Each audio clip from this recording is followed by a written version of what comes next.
world is doomed, and I'm convinced this video will change nothing. Everyone that listens will continue living their oblivious lives, callous to the injustices happening right under our very noses. It's gone unnoticed for so long, I'm starting to think that maybe something else is going on.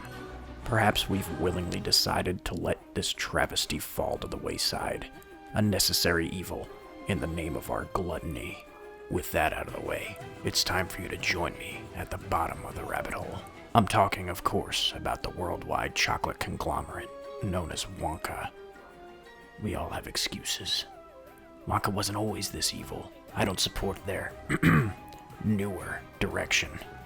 But we can't ignore things simply because we wish they were not so. The bulk of this expose will revolve around just who runs the machines. The Oompas. More so, the criminal exploitation and mistreatment of them by one Wilfred Wonka. In the early days, Wonka was nothing short of a genius. The man made living chocolate birds that were hatched from eggs. I'm talking some really innovative shit. His recipes hardly obeyed the laws of science. As Wonka grew bigger and bigger, the free market couldn't adapt. Other chocolatiers had no choice but to steal his recipes. Even after this admittedly immoral act, Wonka's profits continued to grow, but he just couldn't live without retaliation. Wonka's response? He shut down his entire manufacturing system. Every single worker across the global corporation. Imagine firing millions of workers just because your competitors took an incomprehensibly small percentage of your profits. This is the kind of man we're dealing with. Two birds with one stone, he thought to himself. Now there was no chance anyone can steal my profits, and my primary expense, labor, is now gone. Wonka scoured the globe, trying to find new ways to keep his company afloat. And that's when he happened upon Loompa Land. There's no such place. Oh, you haven't heard of it? I'm not surprised. Its primary inhabitants are an uncontacted aboriginal human species known as the Oompa Loompas. This country, as it was, is no more. Archaeological finds tell us that the Oompas had hardly left the Stone Age before all of them suddenly vanished without a trace. Wonka's exposition coincided with the Oompas' mysterious disappearance. In fact, there is enough evidence to put Wonka there within days of the country's exodus. It goes deeper. The Oompas' diet consisted of insects, primarily the caterpillar, which in Loompa Land only flourished 3 months out of the 12-month year.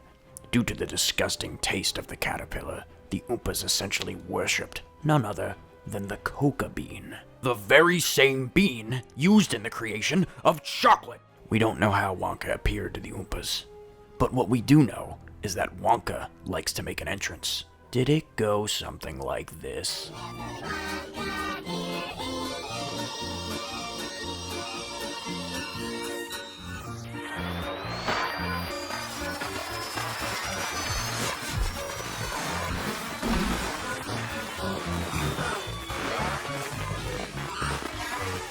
To show creatures that have barely mastered the use of stone tools something like that, they would think you a god.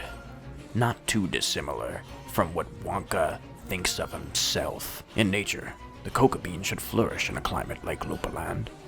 The sole reason it has become so rare for the Oompas is because of the rampant farming and subsequent hoarding of the plant by chocolate conglomerates like Wonka. With unbridled access to chocolate and an advanced pyrotechnic display, the Oompas were intellectually outmatched. Wonka told them he would pay them in chocolate, all the chocolate they could ever dream of. Wonka hasn't paid these Oompas a dime. Millions of dollars worth of labor, completely free. Slave labor. Imported, direct from Loompa Land. But the Oompas enjoy working for Wonka. You can tell because they're always singing and having a good time. Do you know the number one thing African American slaves did to cope with their daily strife? Let me introduce you to the songs of the Underground Railroad. I've hired their pitch. Tell me this doesn't sound like an Oompa. Swing low, sweet chariot, coming for you. But once again, you will say, Wonka wouldn't do this. He respects the Oompas, his fellow man. Are they real people? Of course they're real people. They're Oompa Loompas. The fact that he calls them real people makes him even more despicable and psychopathic than we previously had even imagined. To know implicitly that someone is real, and then to treat them in this manner. His ego, his God complex, it knows no bounds. When confronted by children, he chastised them, making fun of, among other things, their height.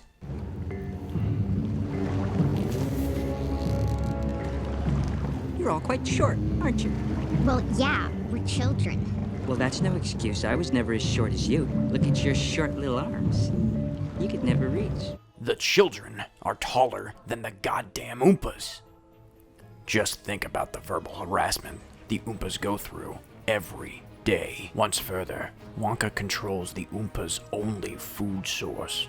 At the very hint of rebellion, the mildest whisper of strike, Wonka can starve his workers until they fall in line. And there's evidence it's happened before. I'm sure you've noticed it too. No, I assure you, it's not stereotyping, nor is it racist. The fact remains, the Oompas do all look alike. Why do you think this is? It's likely these strikes and rebellions occurred in the past. Wonka has found the loyal slave lineages and has inbred them to their current sorry state. Wait. I'm sorry about breaking character, but while editing this, I think I just fucking noticed something else. Wait. He's fucking reminding them that he's their only source of food. What the fuck is this movie? We haven't even begun to discuss the potential health code violations in this place. Do you know the primary source of bathing for Stone Age civilizations? Yes. Rivers. Do you know the primary source of plumbing for Stone Age civilizations? Need I say more? I will. The Oompas are bathing and shitting in the chocolate river. The very same chocolate river that churns the melted chocolate for every last Wonka bar on planet Earth. Wonka is feeding little brown turds to the entire human race. As if all of that wasn't bad enough, it's time we went to the tip of the pyramid. Human experimentation. Wonka self-admittedly uses the Oompas as lab rats for his nefarious ends. Before Violet turned into a blueberry, he said this. I've tried it on like 20 Oompa Loompas, and each one ended up as a blueberry. It's just weird. Furthermore, when she expanded to the size of a baby elephant, he ducked twice, anticipating what, I wonder. We can speculate. The Oompas are smaller than the children, and Violet nearly exploded. What do you think happened to the other Oompas? It's no wonder Wonka grew to be the monopoly it has become. When you're willing to go so far as to experiment on people, you've lost all claim to morality. We think Wonka is a god, when in reality, he's the exact opposite. Now your eyes are open, and only you can choose not to be blind. Too big to fail doesn't even begin to describe what Wonka has become. Even with this information, we could still fail against him. Only the entire world united can end this tyranny. We must break ourselves from the shackles of ignorance and stand against Wonka, even if it means our lives. Comment Wonka 1, so I know you're with me. Tread lightly. He has ears everywhere.